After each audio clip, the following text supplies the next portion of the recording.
ओम शांति। आज सुनते हैं प्यारे बाबा की 26 फरवरी की मुरली से दिल में छपने वाली गहराई की बातें। आज की मुरली में बाबा ने बच्चे कितना बड़ा वंडर है छोटी सी आत्मा में, और कितना बड़ा विनाशी पार्ट, 84 जन्मों का विनाशी पार्ट छोटी सी बिंदी आत्मा में भरा पड़ा है। एक एक सेकंड क्या बोलना है, क्या देखना है, क्या सुनना है। Surprising, amazing. तो बाबा कहते हैं ये सबसे बड़ा आश्चर्य, दुनिया का भंडार है। फिर बाबा ने कहा कि बच्चे, तुम बच्चों को अपने को आत्मा समझने की मेहनत करनी है, ये पुरुषार्थ करना है कि मैं आत्मा हूं, ये आत्मा है, हम सब आत्मा भाई भाई हैं। तो आत्मिक नाते से वो तुम्हें अभ्यास करना है, बार बार आत्मिक दृष्टि बनानी है। तो बाबा ने कहा ये अभ्यास करो। फिर बाबा ने कहा बच्चे, बाप तो है विदेही, विदेही बाप को सुदर्शन चक्रधारी भी कहा जाता है क्योंकि वो सुदर्शन चक्र का नॉलेज देते हैं, इसलिए वो भी सुदर्शन चक्रधारी है। और ये विदेही बाप आके तुम्हें हर 5000 वर्ष बाद पढ़ाता है। फिर बाबा ने कहा बागवान भी शिव बाबा को ही कहेंगे। तो ये बाबा की महिमा थी। एक तो बाबा सुदर्शन चक्रधारी, एक बाबा को बागवान कहते हैं, और सुप्रीम टीचर बन के पढ़ाता है। फिर ड्रामा की आज बहुत अच्छी अच्छी पॉइंट आई। बाबा ने कहा कि बच्चे, ये ड्रामा कलप कलप कलप कलप मैं आके तुम्हें पढ़ाता हूं। ये वर्ल्ड की हिस्ट्री, ज्योग्राफी इस वक्त रिपीट हो रही है, और ये झाड़ जड़ जड़ी भूत अवस्था को प्राप्त हो गया है। अब फिर बाप आके नए झाड़ का कलम लगाते हैं। फिर बाबा ने आज कहा कि बच्चे, तुम्हें कोई साक्षात्कार की आस नहीं रखनी है। साक्षात्कार से तो कोई फायदा ही नहीं। जंक कैसे निकलेगी? वो निकलेगी बाबा की याद और नॉलेज से, उससे जंग निकलेगी। फिर बाबा ने आज सबसे मुख्य कहा कि देखो बच्चे, माया माया के बच्चों को बहुत तूफान आते। बच्चे पूछते हैं बाबा, इससे पाप तो नहीं चढ़ता जाता? नहीं बच्चे, जब तक कर्मेंद्रियों के द्वारा कर्म नहीं करते तो कोई पाप नहीं चढ़ता। परंतु ये पहले तो था मोटा पुरुषार्थ, अब सूक्ष्म पुरुषार्थ अव्यक्त मुरलियों के आधार पे अब तो बाबा संकल्प का भी पाप, उल्टे संकल्प कोई चलाता है उसका भी पाप है। श्रेष्ठ संकल्प जो है ना, उसका पुण्य है। इसलिए बहुत ध्यान रखना है कि एक भी नेगेटिव या वेस्ट थॉट हमें ना आए। हर संकल्प हमारा शुद्ध हो, पवित्र हो। फिर बाबा ने कहा बच्चों को जांच रखनी है। अपनी क्या जांच रखनी है? कि हम कितना पुरुषार्थ करते हैं, हम बाबा को भूल तो नहीं जाते हैं। इतना बड़ा बाबा जो इतना ऊंचा बनाता है, विश्व की बादशाही देता है, ऐसे बाप को थोड़ी भूलना होता है। ऐसे बाप को भूल तो नहीं जाते। हर एक को अपने के लिए मेहनत करनी है। बाबा ने कहा मेहनत तो करनी पड़ेगी, तभी तुम उच्च पद पाओगे, और बाबा तुम्हें देता है श्रीमत। फिर बाबा ने कहा फील होता है क्या कि वो फलां फलां जो है बहुत अच्छे पुरुषार्थी हैं। जो बाबा ने कहा फील होता है फलां फलां अच्छे पुरुषार्थी हैं, जो चार्ट रखते हैं। चार्ट रखने वाले ऑटोमेटिकली अच्छे पुरुषार्थी बन जाते हैं। अब बाबा ने कहा बच्चों को क्या करना है? पावन बनने के लिए बच्चों को बाप को याद करना है। तो पावन बनने के लिए बच्चों को मेहनत करनी, संपूर्ण पावन बन जाए, किसी प्रकार का विकार का अंश ना रहे। फिर बाबा ने आज सोमान के टाइटल बड़े अच्छे अच्छे दिए कि तुम बच्चे भी सुदर्शन चक्रधारी हो। एक तो सुदर्शन चक्रधारी का दिया, बच्चे वो तो दिखा देते, चक्र घुमाया, कासुर बकासुर का गला काटा, लेकिन नहीं बच्चे, वहां तो हिंसा होती नहीं है।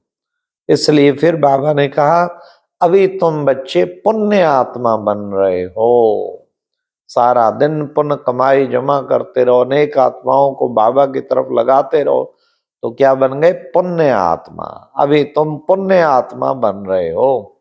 वंडर खाना चाहिए किस बात का कि बाबा हमें बादशाही कैसे देते हैं, बाबा कितनी बड़ी बादशाही देते हैं। हाँ, ये वंडर खाना चाहिए। देखो कितनी बड़ी बात।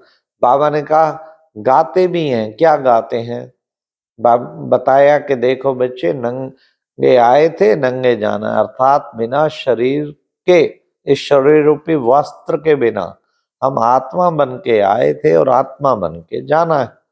तो बच्चों को ये भी याद रखना है कि हमने जाना कहाँ है, शिव बाबा के पास जाना है। आए कैसे थे? उस वक्त बाबा ने कहा कि बच्चे, तुम बच्चों को पुरुषार्थ करते करते फिर अंदर में धुन लग जाएगी। हाँ, जय, ना घर तेरा ना घर मेरा, दुनिया है एक रैन बसेरा, कहाँ से तू आया कहाँ तुझे जाना, दुनिया है मुसाफिर खाना। तो हम सब परम धाम से आए हैं और परम धाम जाना है। फिर बाबा ने कहा तुम बच्चों को याद करते करते लॉटरी लेनी है। वाह, ये कितनी बड़ी लॉटरी है, ताकि सारी जंक निकल जाए। तुम बच्चों को ये लॉटरी लेनी है, याद की लॉटरी। फिर बाबा ने कहा कि बच्चे, योग कोई बड़ी बात नहीं, बच्चे पढ़ते हैं तो योग टीचर से रहता ही है। टीचर को याद करना है जब तक इम्तिहान पास हो। हाँ, घड़ी घड़ी फिर बाबा को याद करते रहना है, तब इम्तिहान जब तक क्लियर हो। घड़ी घड़ी बाप कहते मन मना भाव, बस मुझे याद करो, ज्ञान को धारण कर बाप को याद करो। तो बाप की याद से क्या होगा?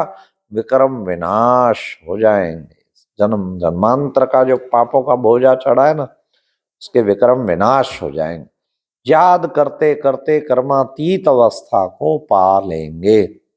याद करते करते कर्मातीत अवस्था को पा लेंगे। तो ऐसा अभ्यास करना है जिससे कि बिल्कुल बाबा की याद में और हम ऊंची अवस्था बना लेंगे। फिर बाबा ने कहा याद विनाश तो, यह विनाश तो कलप कलप होता है, एटॉमिक बम रखने की चीज है, इससे विनाश होगा जरूर। बाबा ने कहा ये दो ऐसे नहीं कि दहेज में देने की चीज है, इनसे विनाश तो होना जरूर है। विनाश में सब खत्म होगा तभी तो भारत हेवन बन जाएगा, फिर हेवन बन जाएगा, सतयुगी स्वर्ग हो। एम ऑब्जेक्ट तुम्हारे सामने खड़ी है, लक्ष्मी नारायण का राज्य आएगा। और बच्चे, पहले तुम्हारी पवित्र प्रवृत्ति मार्ग था, फिर अपवित्र बना, अब फिर बाबा पवित्र प्रवृत्ति मार्ग बना रहे हैं। सतयुग में कितना फर्स्ट क्लास बगीचा था, वो था फूलों का बगीचा, अब बन गया कांटों का बगीचा। किसने बनाया? माया ने बनाया। तो आज की मुरली में वरदान था, चेहरे द्वारा श्रेष्ठ प्राप्तियों का अनुभव कराने वाले, करने वाले और कराने वाले सर्व प्राप्ति संपन्न भवा। चेहरे से पता लग जाता, कहते हैं ना, face is the index of mind. मनुष्य का चेहरा बता देता है कि इसके अंदर क्या है। नेगेटिव थॉट है, पॉजिटिव थॉट है, खुशी में डूबा हुआ है, आनंद में डूबा हुआ है, शक्ति में डूबा हुआ है, कैसे क्या कर रहा है। तो वो सारा कुछ अनुभव चेहरे के द्वारा होता। तब बाबा ने कहा चेहरे द्वारा सर्व प्राप्तियों का अनुभव कराने वाले, ऐसे सर्व प्राप्तियों का अनुभव कराने वाले सर्व प्राप्ति संपन्न भव। श्रेष्ठ प्राप्तियों का जब अनुभव कराएंगे ना, तो अपना आप ही सर्व प्राप्ति संपन्न बनते जाएंगे। तो ये था प्यारे बाबा की मुरली का आज का वरदान। और अब प्यारे बाबा ने स्लोगन में कहा, जहां उमंग उत्साह और एकमत का संगठन है, वहां सफलता हुई ही पड़ी है, वहां सफलता समाई हुई है। सचमुच कल की खुशखबरी, यहाँ प्रोग्राम हुआ जहाँ 3000 बीके तो इधर आए ज्ञान मानसरोवर में, तो जहाँ बीके का क्लास था, और ग्राउंड में सेक्टर 25 ग्राउंड में 10,000 के लगभग वीआईपीज आए। और क्यों? क्योंकि उमंग उत्साह, सारों जब भी मीटिंग ली हमने 2-3 बार, सारे सेंटरों के उमंग उत्साह सब में बहुत था और एकमत थे सब। संगठन में एकमत हो, बाबा ने कहा उमंग उत्साह सफलता ना हो, ये हो नहीं सकती। 5:30 बजे टाइम था प्रोग्राम का, शिवानी बहन का प्रोग्राम का। कमाल हो गई प्यारे बाबा की 5 बजे एक भी सीट 10,000 में खाली नहीं थी, सब भर गई। कहा था 5 बजे सीट ले लेना, 5 बजे ही भर गए। वाह प्यारे बाबा। और बहुत बड़े बड़े इंडस्ट्रियलिस्ट आए, डॉक्टर आए, इंजीनियर आए, अधिकारीगण आए, राजनेतागण सब आए। तो बहुत अच्छी सेवा हो गई, प्यारे बाबा ने निमित्त बना के कराया। लेकिन बाप का कार्य हुआ पड़ा है, जहां उमंग उत्साह है और एक मत है। ओम शांति।